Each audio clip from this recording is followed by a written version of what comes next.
Hello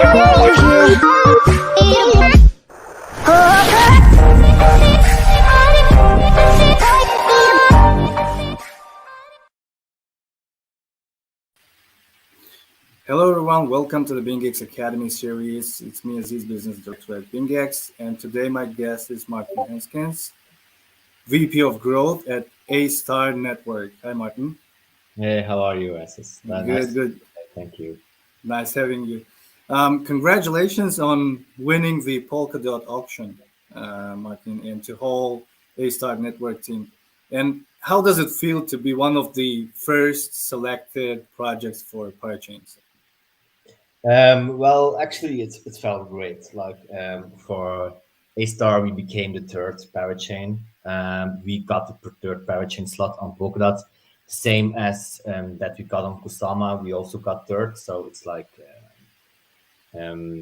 yeah, it's the same procedure. And yeah, we worked on this for 2 years, more than 2 years, on getting where we are today, like having that parachain slot. We were with Gavin Woods from the beginning on Polkadot with his mindset and his vision on creating this ecosystem. And our main goal was always becoming one of the first for Polkadot. And yeah, we finally succeeded, and we are very excited about this. And it's just the beginning of something completely new for everyone. So glad to be one of the first. Thank you. And something really big, probably, right? Yeah, let's hope so. Yeah. Well, we will learn about AStar Network more during this conference, during this call that we are having with Maarten. And for our audience to understand, can you please tell us what is AStar Network and why is it essential to the Polkadot ecosystem? Yeah, that's a great question to ask. So I will divide your question into two parts. First, I will tell you what is Polkadot, because without understanding what is Polkadot, you probably won't understand why AStar is needed for Polkadot. So Polkadot is actually just a mechanism, a layer zero, like they pronounce it, and it just connects different kinds of layer one blockchains. So Polkadot is just like a middleman, like connecting all those blockchains together. And Polkadot itself will provide all the security for all the blockchains connected, as well as the communication between each other. Yes. So why is the star needed on Polkadot? Well, if you look at what I just told you, like Polkadot is only responsible for security and communication. It's not possible for projects to build on Polkadot. So you can only do this by becoming a parachain. And this requires a lot of resources, requires a lot of money, requires a lot of infrastructure, and so on and so on. Because Polkadot itself, it doesn't support smart contracts by design. So it's not possible if you are a smart contract designer or a developer to just use your contracts and deploy it on Polkadot. That's not possible. So you need to have a parachain connected to Polkadot that offers these kind of infrastructure tools to be able to launch a project on Polkadot. So AStar is a smart contract platform connected to Polkadot. So meaning if you have a project, you have a dApp, and you want to be you want to build on Polkadot, you need to build on us. So when you build on us, you can utilize all the security from Polkadot. You can use the communication mechanism from Polkadot. You can use all the cross-chain features that are available as well. But just as a project who wants to deploy smart contracts on Polkadot, it's not possible just on Polkadot. You need to be doing it on a parachain. And that's why that's one of the reasons why we are needed in the ecosystem, because we will offer solutions for developers to build on Polkadot. Right. So taking that forward, does Polkadot need AStar Network for interoperability? I mean, isn't Polkadot built to solve the issues of the interoperability? Yes, of course. Yeah, Polkadot offers those mechanisms for the communication, the XCM, the cross-chain messaging, that will be happening from one parachain to another parachain. And if, for instance, you want to transfer your assets from parachain A and you want to transfer them to parachain B, you use the Polkadot ecosystem for this. So it solves this. And this is the same for us. Like if you are a developer, for instance, you build DEX on top of AStar. So you got a DEX on top of us and you want to use assets from another parachain. You can easily use the XCM functions to get the assets from parachain A to your dApps. And this is what Polkadot solves as well. Another thing that Polkadot solves with the interoperability is, for instance, you got a bridge with, let's say, Ethereum. Yes. And let's say that bridge is a parachain on its own. So the parachain, the function of that parachain is only to have the bridge functionalities. So it's possible with this parachain to use all the assets from Ethereum to Polkadot, which every parachain and every project in the ecosystem can just use that bridge without having to pay all those fees in the ecosystem, or it's just like a 1, 2, 3 step progress where you can utilize everything inside the Polkadot ecosystem. It's still in the early development stage, I must say. So we are still now live on Polkadot from December the 18th. So there isn't any parachain now that it's now live. For AStar, we aim to be live on mid-January, the end of January. Then our mainnet will be live.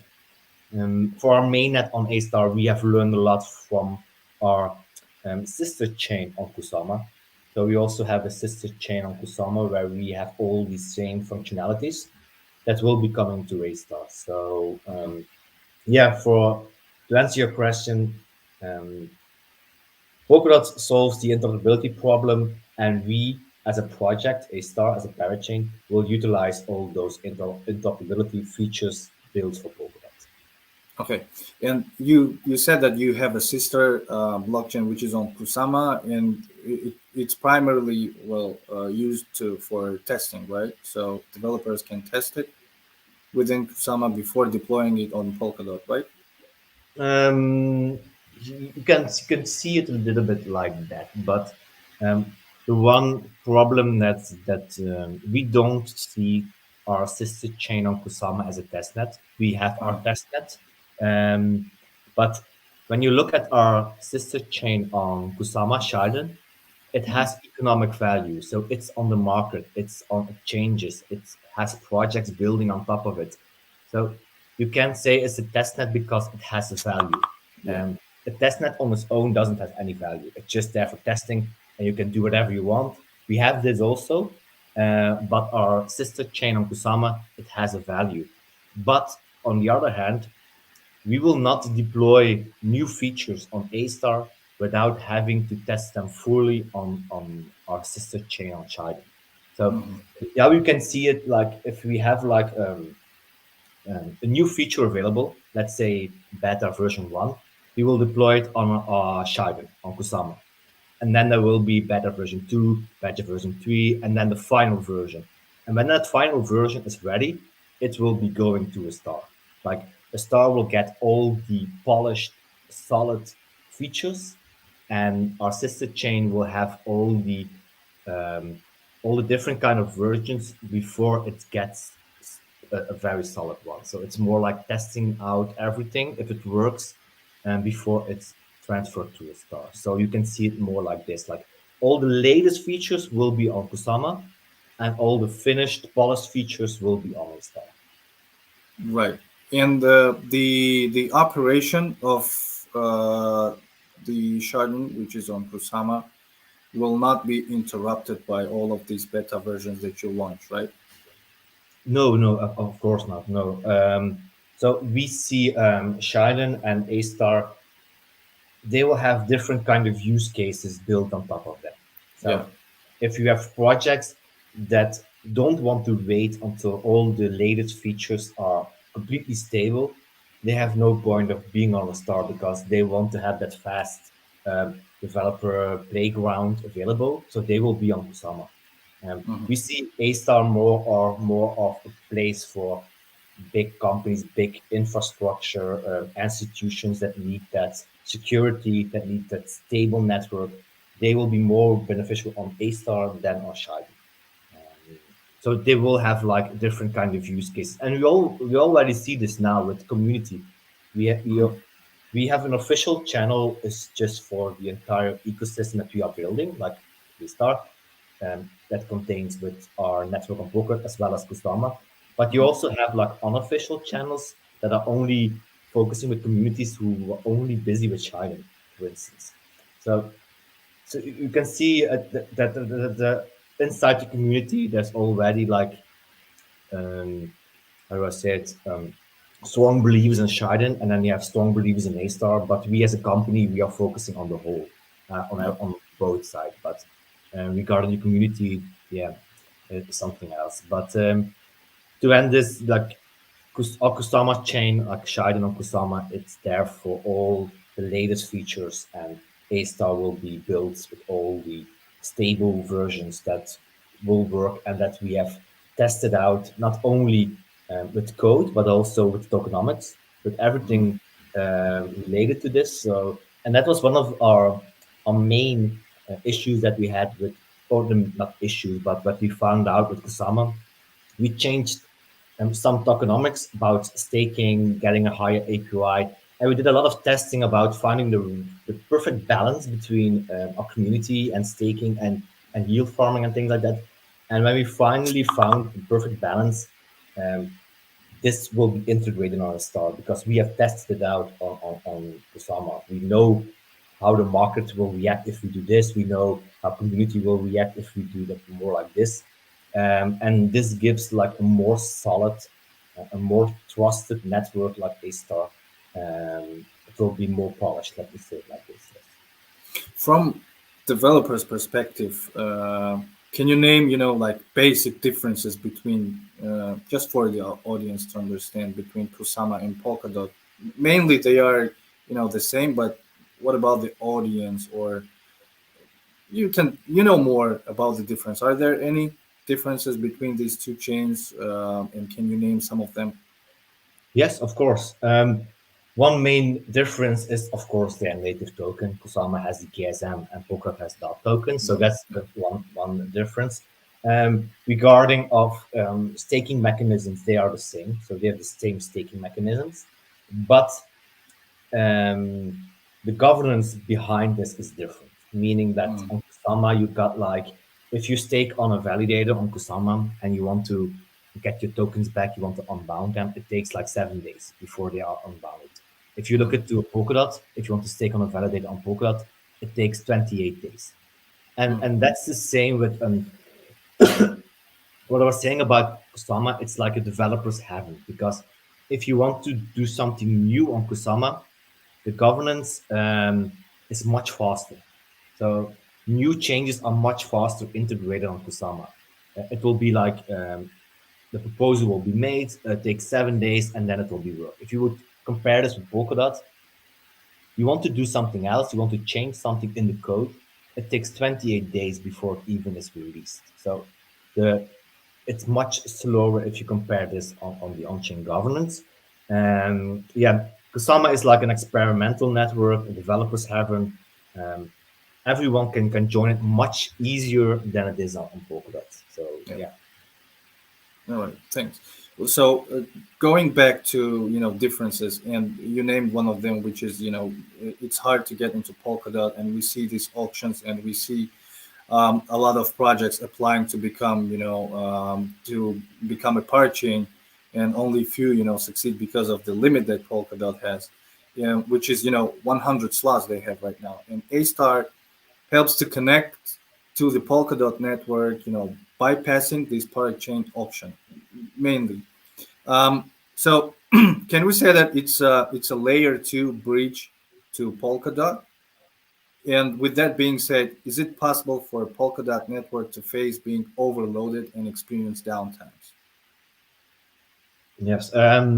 So we at the start of Shine, we are like a layer one blockchain. So we offer like layer one solutions like every other blockchain that you are familiar with, like Ethereum, Bitcoin, or Cosmos, and so on. What we have now is we offer when you are talking about layer two, we offer layer two solutions as well in the nearby future. Um, it's not needed currently on Polkadot or Kusama. And Yeah. why it's not needed? If you would look at the parachains like you have now on Kusama, I believe around 20 parachains, and on Polkadot we have now 6. They already act like a sharding mechanism. So the sharding is set in place like every blockchain connected to the relay chain on Polkadot or Kusama, it acts like a node in the network. So every parachain is a node, and this immediately starts with setting sharding in place. So the network is already very scalable um, if you look at transactions and things like that. But inside our network, in our blockchain, there is still like a limited amount of transactions per second that are available. Yes. And we are aiming to become a smart contract platform, or we are a smart contract platform on Polkadot. So we will have a lot of projects building enough so the transactions per second must be very higher. And that's why we also got different kind of layer two solutions already set in place in case it's needed to go there. Because if you look now currently on the blockchain utilization in the world, it's only a couple of percent that is using it. So the scalability, it's not as demanded as it will be when, let's say, 20 or 30% of the population is using blockchain or companies are using blockchain, then the scalability must be very high. And Polkadot is designed to be future proof in case of scalability. Yes, because it's built with Rust. Rust is a language that is used to build in Polkadot. It's with Substrate. The Substrate framework is built with Rust language. And this makes Polkadot future-proof in case of scalability because it can adjust very easily. Because if you look now at Ethereum, if you want to do an upgrade on Ethereum, what you need to do is first you need to hard fork your network.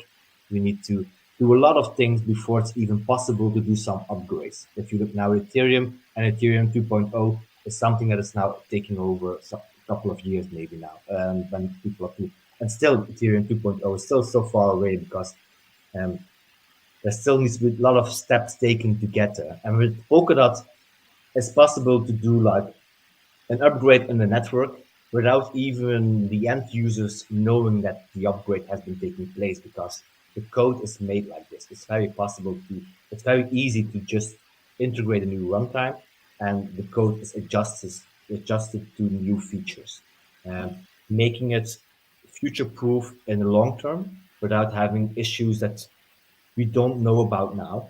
Let's say we don't. There was something happening like you can see now with Ethereum with the high gas fees. That's something that they didn't have in mind when they launched it. They were not thinking about that at the time. But now it's an issue, so you need to solve this with Ethereum 2.0. But with Polkadot, it's very easy to just upgrade time by time and getting the ecosystem ready when new things occur. So um, do we face being overloaded? Um, there's always a possibility there will be some overloading happening, but then we have the power to upgrade our ecosystem with just a runtime upgrade, and then it will be fixed um, without having to cause a pain for a lot of developers or for a lot of end users. And experiencing downtimes, it's very decentralized. So downtime is always possible if you look to a parachain, but yeah, I think we all hope that this doesn't happen. So Right. So, so AStar Network is a layer one blockchain, but it has the capabilities to become, layer two, right? it's correct. Yes. So any blockchain can connect through AStar Network to the Polkadot ecosystem. Yeah, correct. That's correct. Yes. Oh, We are fantastic. focusing on creating different kind of bridges as well. Currently, we are already connected to Cosmos. We are connected to Ethereum. We have a bridge with Binance Smart Chain as well, and we will be working on other bridges with different kind of ecosystems like Avalanche, Solana, Polygon. So we will be working on bridges, working on a cross-chain vision with together with projects. So yeah, we just if you look at Kusama now, we just got started like in July, so Mhm. it's still very early if you look Yeah. at our development. But yet again, we already did so much in a short period of time, um, and that's why I think like 2022, I think it's very exciting for not only Polkadot but also for all the parachains on Polkadot and in general for the entire blockchain industry. So very excited about 2022. Let's see. Let's see. Well, it sounds exciting. It sounds exciting because your sister network on Kusama already has gained so much traction, and it has such a huge success. And having having a blockchain which helps another networks able to connect, bypassing all of these parachain slots into Polkadot, it sounds amazing. Yeah, yeah, it really is. And you do have your own governance, right? And I mean, you have to have your own governance on the blockchain. But how do validators get rewarded, and what are the community rewards for your governance? Yeah, so regarding our validators who are now built on top of us and how the rewards are going now, it's just they get a part of our inflation at every block they produce. That's for our validators. But we have set another mechanism in place for community members to stake because Uh-huh. we have created a mechanism that it's not possible to stake on validators on our network. Yes, you can do this on Pocket, you can do this on Kusama, you can also do this on other parachains, but we don't offer staking on validators because um, collators, we call them collators, the validators in our network, they are only their only purpose is to communicate with the security, the relay chain of Polkadot. That's the only um, thing they need to do. So we finalize blocks in our network, and then they are finalized on the validators on the relay chain of Polkadot. And our validators only communicate with them. That's it. So that's why we didn't chose to use staking on validators in our network, but we do have dApp staking. And dApp staking is a mechanism that we have set in place where it's possible for users to stake on projects instead of on nodes, instead of on validators. So users need to stake on, let's say, for instance, we have a project in our ecosystem. Let's say it's an NFT marketplace. It's a brand new project. It's built on our network. So what can users do? Users can stake on their project in our ecosystem. And it's very easy to go to our website and you will find an overview and it just click on a button and you are staking. Yes. What's in it for you as a staker? You just get basic staking rewards. It's now, I think it's around 13, 14%. But you stake, you get your APYs around that. But on the other hand, the project that you are staking on is also receiving a part of our inflation as a reward for building in our ecosystem. So the projects um, get also some rewards by building in our ecosystem, and they can use the rewards they got from staking. They can use it for all kinds of things, like adding liquidity in their project, or use it to pay infrastructure costs, use it to pay marketing purposes, and things like that. So um, we want to build a platform for developers. We want to give them everything they need to build their project, and with our dApp staking mechanism in place, we also help them with the early stage funding because they don't need to worry about, okay, we need to have money for our infrastructure, we need to have money for our liquidity, and so on and so on. With our dApp staking, we can set up marketing campaigns with the community that they will stake on them and they will earn rewards by community staking on them. So this gives them like an ease of mind by, okay, we got our dApp staking, we have a daily income, and we can use that to focus on our development without focusing on, okay, we need to talk to VCs, we need to get some funds, we need to do this and that. So our main goal is focus on developers and giving them everything they need to focus on the development and not focus on all the things that will delay the developments on their end. But dApp staking is, to me sounds like something very unique and very new, but sounds very, um, very firm, and it makes a lot of sense for you providing um, an ecosystem for developers. How Yeah. did you come up with this idea? Well, it was an idea. I wasn't working for the company when the idea existed, but it was something that we saw it was possible to do in the Pocket ecosystem. And Hmm. because we were focusing on developers and we are focusing on creating the infrastructure for building on Polkadot, we found out that it was very easy to code with the existing framework to make this happen. Um, Mhm.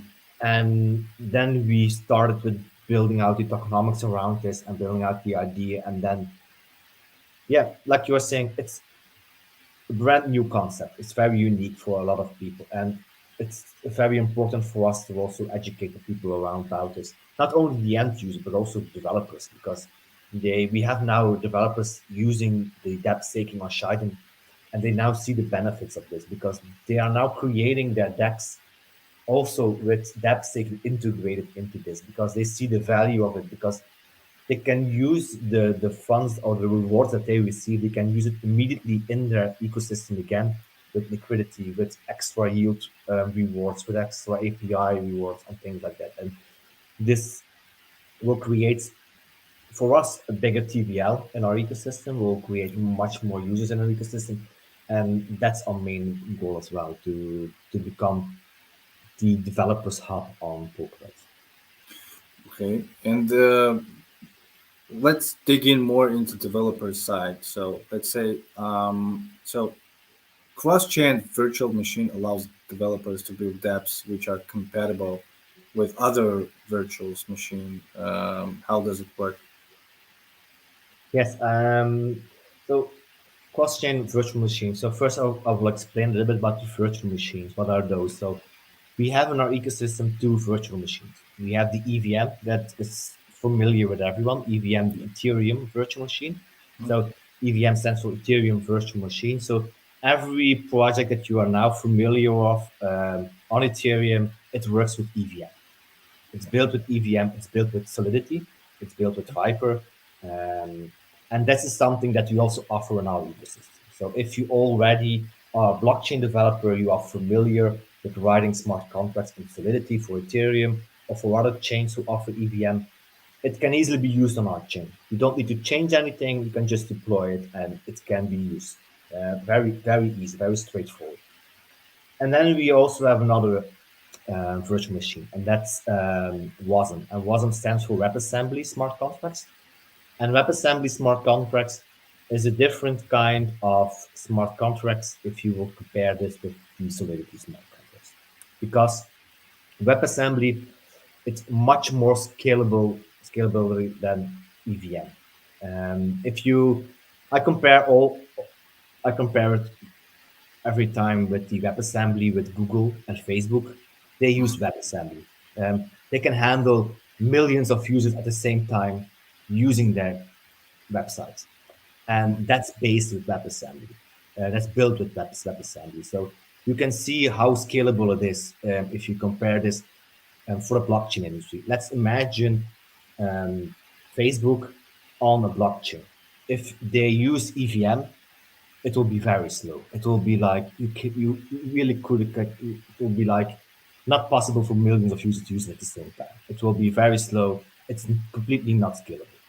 I'm not saying that it will not be in the future, but currently it's not possible to be. If you look at WebAssembly smart contracts, um, they can handle millions of users at the same time using blockchain. Um, and that's a whole another way of using smart contracts and building smart contracts. Another thing about these virtual machines is the following. Like the EVM is already for those established projects, for developers who are used to building on blockchain and so on. And then you have the WebAssembly. And we are not focusing only on blockchain developers who knows WebAssembly, but with WebAssembly, you can also use developers who are used to code with Rust, with C++, with things like that. So they don't need to have blockchain experience to create WebAssembly smart contracts. And that's the great thing about if you look at the scalability of blockchain, if you want to scale blockchain, um, you need to use as a company you need to use your in-house developers who can use this. You don't want to hire new developers to just Yes. build a small part in the blockchain. No, you want to use your in-house developers who already can code, who already knows the code, who already knows what you are building, and they can just build smart contracts with the knowledge and the language that they already possess to build those smart contracts and utilize them in our ecosystem. And that's a whole new range of developers coming to the blockchain industry. Mhm. That's the same with Solana is using also the Rust language. Um, and they also are aiming for more of the Rust developers, because if you now look at GitHub, GitHub is like the open source website for all projects, not only blockchain but all over the world projects. And the language of Rust is the fastest growing language on GitHub. So more and more users are using it because of the scalability that it brings with it, and because more and more users can use the software at the same time on the internet without having to slow things down or things like that. And that's a great thing about the cross-chain virtual machine that we will provide. We will have the two virtual machines in our ecosystem, and at the same time, it's possible for them to communicate with each other. So you can use a DEX built on Solidity. It can communicate with a DEX built with WebAssembly without any interference, or and that's something that it's unique as well to have them both in the same ecosystem without, yeah, for Compiler. development, yeah, No in compiler need. yeah, you still need to compile it. So, but we created a library available for them to interact with each other, Mm. and yeah, I think it's like much easier. Like I was saying in the beginning, we are creating that infrastructure for developers. So if they come to us and they want to build something with WebAssembly, they can do it. If they want to build with Solidity, they can do it. If they want to use some kind of bridges, they can do it. We want to have it all available for developers without having them to look for another ecosystem with different kind of tools to communicate, and we just want to make it very easy for them. If just to be short, like for instance, an NFT marketplace wants to, through AStar Network, connect to Polkadot, and let's say an NFT marketplace is built on Ethereum. Yeah. Um, what are the steps they need to do? Just rewrite the whole thing, or just upload it. No, yeah, you can use compilers like Solong. They compile Solidity contracts into WebAssembly contracts. It's Mhm, possible, but mhm, it's so early stages that it doesn't convert everything. You can't use a mhm, Solidity contract with complex coding to just compile it into WebAssembly. It's not possible. You need, mhm. because some things can be converted by a compiler. So you still need to have some knowledge. But yeah, but we see the power of Rust language, and yeah, more and more users are using it as well. So we see the future of smart contracts more in the WebAssembly part than in the EVM part. But and Right. that's the same vision with Gavin Woods, the creator of Polkadot. Mhm, If you look at Gavin Woods, if you're not familiar with Gavin Woods, he is the co-founder of Ethereum. He is the creator of the Solidity language and also the creator of EVM. So he created um, everything that Vitalik has written in his white paper. So Gavin Woods created the yellow papers. That's all technical papers. He created that and he invented that. But then he saw the downsides of what the EVM is possible. And with that in mind, with the luggage he already has with Ethereum, he created Polkadot to get rid of all the issues Ethereum faced. mhm. And he's also, if you would look up on the internet on a podcast that he did with CoinDesk about WebAssembly, he's telling as well, like, EVM is now, everything is now Ethereum virtual machine. And we agree with this. So if you want to build a smart contract platform, you need to have EVM. But in a longer run and longer future, um, WebAssembly will be the smart contracts that will create the scalability of blockchain for billions of users to use. For the future of blockchain, WebAssembly is much more needed than EVM now. Right. Right. Okay. Thanks.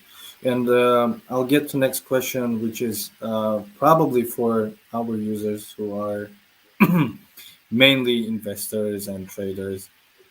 We would like to know more about your native token. So tell us more about ASTR and SDN. How are they distributed, and what is your roadmap on getting them listed on exchanges? And can BingX be one of the first exchanges to list ASTR? Okay. Well, how are they distributed? This is part of our unique mechanism on Kusama and Polkadot that's through crowd loan. So for us to get a star or SDN tokens, I'm not talking here on exchanges. I'm just talking like in the begin stages. Yeah.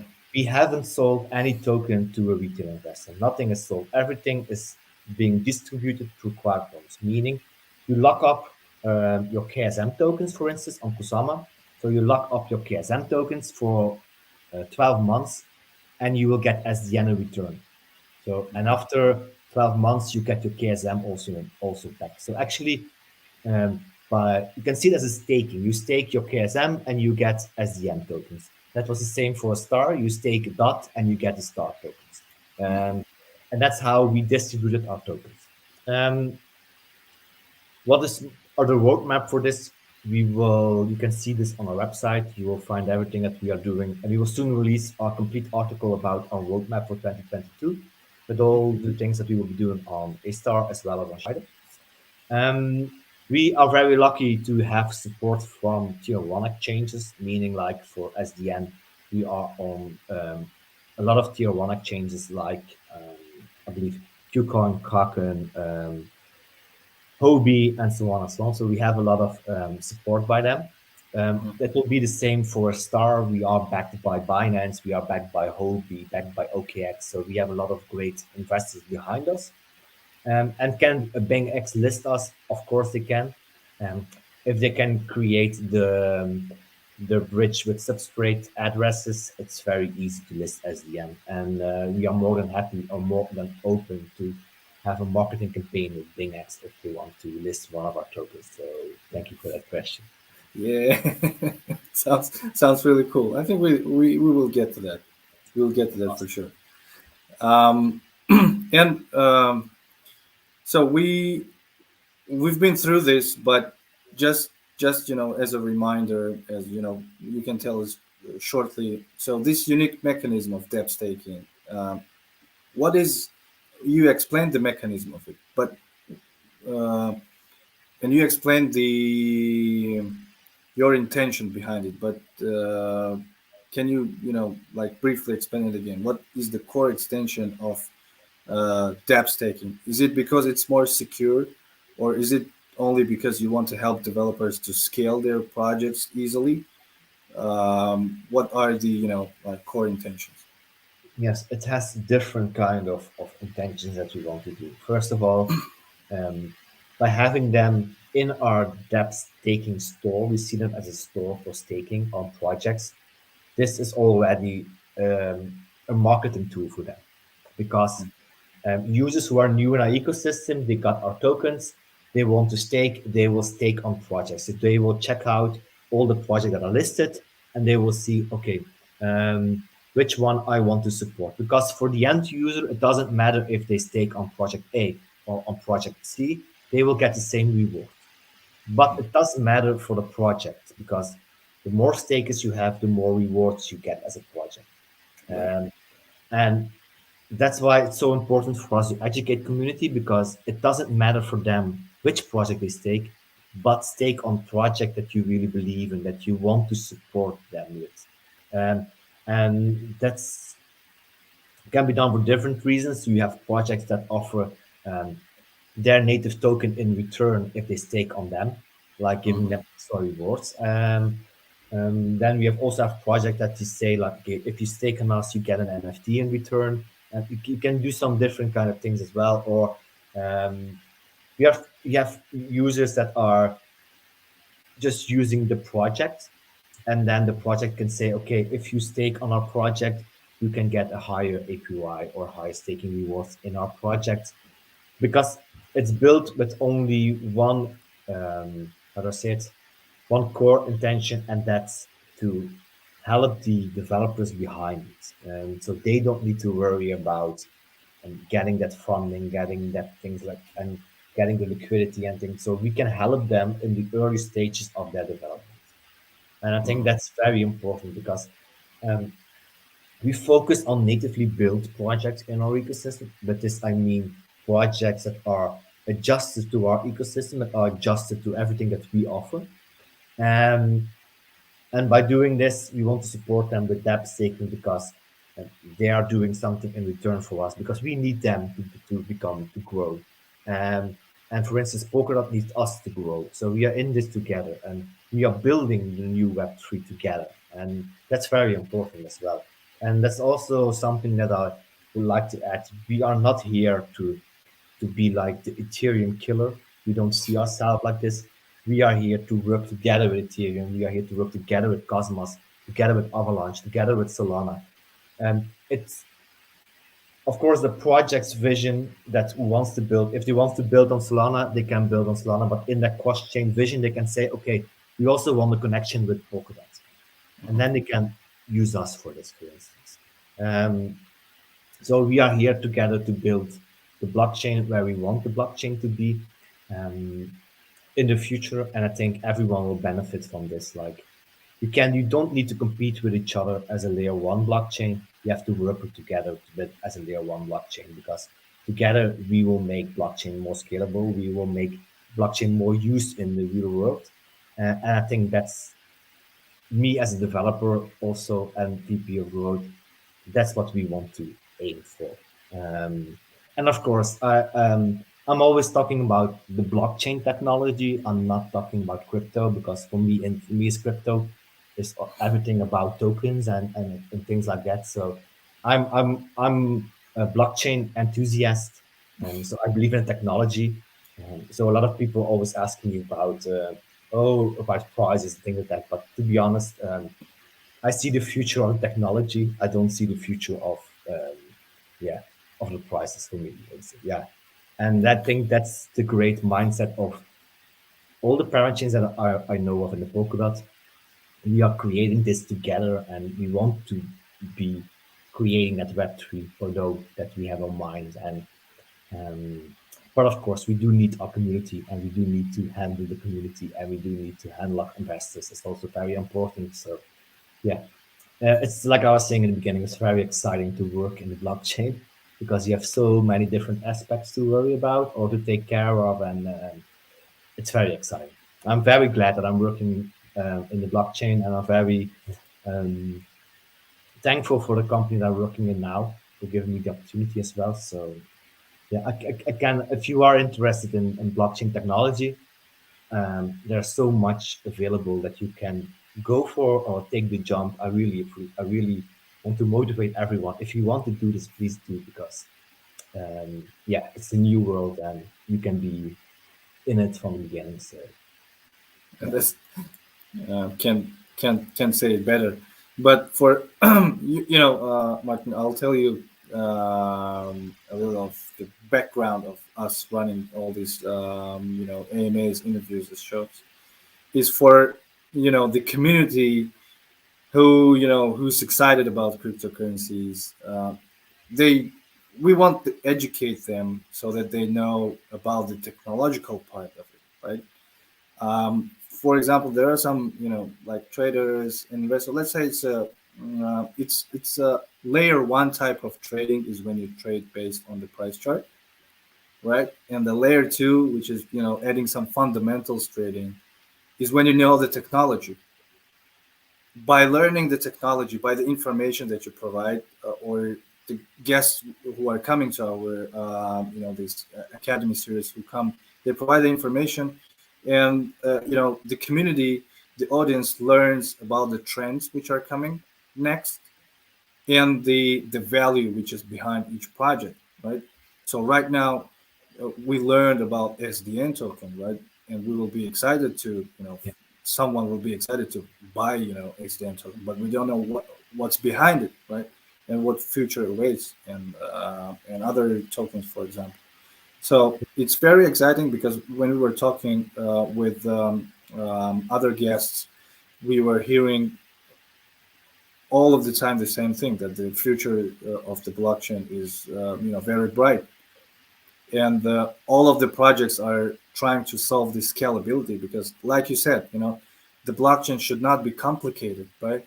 And there should be projects that need to, where you take a blockchain and bring it to a company who doesn't need to hire, a developer, like couple developers or a team of developers who knows about this new programming language, or who know about the SDK, for example. But it should be in a way that, like in a WordPress, you want to build a website. Like before, it used to be on string of codes and stuff, but with WordPress, just Yeah. it's ready to go. And we all say, the future of blockchain is, easy to go, like plug and play, they say. And this is what we are doing. We are, as traders and the community of the exchange, we are very excited about this investing and making money out of it. But we also need to know the future trends. We need to know what is behind that token, right? And how the tokenomics, the economy of each project. So that is why we are inviting more guests from different projects to learn what are the trends. For example, we never faced the dApp staking before, and it told us about dApp staking, which is a new mechanism as well. And you can see that the um, the ecosystem, the blockchain ecosystem, is developing. Before you didn't have even proof of stake. Now you have proof of stake. Now you have proof of history, right? And with other blockchain, you have a real proof of stake. And now you have dApp staking, right? It's developing, and it's amazing. It's amazing, and we need to learn. Yeah. We, the audience, us, the traders, whoever is watching, you now know more about AStar Network. You know more about dApp staking. You know more about technology. You know more about trends in this industry. So it will encourage, for example, someone new to get into it, to learn, which is amazing. We also are believers in blockchain. We are very much believers and enthusiasts in blockchain, and of course in cryptocurrency as well. Um, Going back to developers' perspective, there are many blockchains who offer different initiatives for developers. Let's say some of a guy is watching a live broadcast now, or will be watching on YouTube later on, and he will be very excited and become a dApp developer on your network. Do you offer any initiatives? Yes, we do have our builders program, and our builders program is there to support you with different kind of aspect. This can be like marketing connections in the ecosystem. This can be with developer support and so on as well. So if you want to join our network and you want to join our builders program where we can help you support with everything, just go to our website, astar.network, and you will find on the top, you will find builders and grants. Just read up on this. Every information is there. You can apply to the list. We will contact you. You will be in contact with me, and I will help you forward. And we are more than happy to support you from A to Z with everything on the development side. So happy to help you or happy to support any projects who wants to build on top of us. Yes. And thanks again for the explanation that you did before, because education is key for everyone, and people need to understand this. That they need to be educated about everything, because um, it's so easy to be how do I say it? Yeah, it's easy to throw your money and getting everything lost by doing so. But when you educate yourself and you truly invest in project that you really support, and by doing the education and the underlying research about it, then most likely your investment will be very profitable. But do educate yourself and do the research, because it's very there are a lot of projects out there that are scam projects. Um, and for instance, if you look at the series here at BingX, the moment when you see someone who doesn't is afraid to see the face and not anonymous, it's most likely like a legit company, and I'm more than happy to to say this. So do education. I think BingX is doing a great thing about this. So thank you for organizing this. Thank you very much, Martin. Any updates we should be aware of, which is coming around Polkadot or and AStar? Yeah, for AStar, there's a lot of things coming. Like same for Polkadot. We just got started for Polkadot with the parachains, so a lot of things are new. We will be launching mid-January for everything on mainnet on the EVM. Soon we will have the WebAssembly smart contracts also enabled. The XCM with different parachains will be ready in Q1 this year. We will announce our complete roadmap for 2022 in the upcoming weeks when everything is finished. So there's a lot of things coming. There's a lot of things that will be happening. So yeah, feel free to follow us on our website, on our Discord or Twitter to get all the latest updates. Thank you. Will do for sure. Thank you very much, Martin. If Thanks very much for coming. And if there is anything you would like to add, please go ahead. No, I really want to thank BingX for inviting me. I really want to thank everyone for listening to this. If you have any questions, we have a huge community on Discord with a lot of ambassadors who are here to help you and support you with all questions. Yeah, and I hope to see you in one of our communities to talk with each other. Thank you. Thank you very much, Martin, for coming, and thank you guys for watching. Martin, you are always welcome to join any series. We will get in touch, and if there are any updates coming, we will. You are very welcome to be one of our guests, and we will make sure to. We're not saying goodbye. We will say see you later. Okay. Martin, it was a pleasure talking to you. Thank you very much for your explanations, and thank you very much, guys, for joining us today. Thank you. Thanks. Bye bye.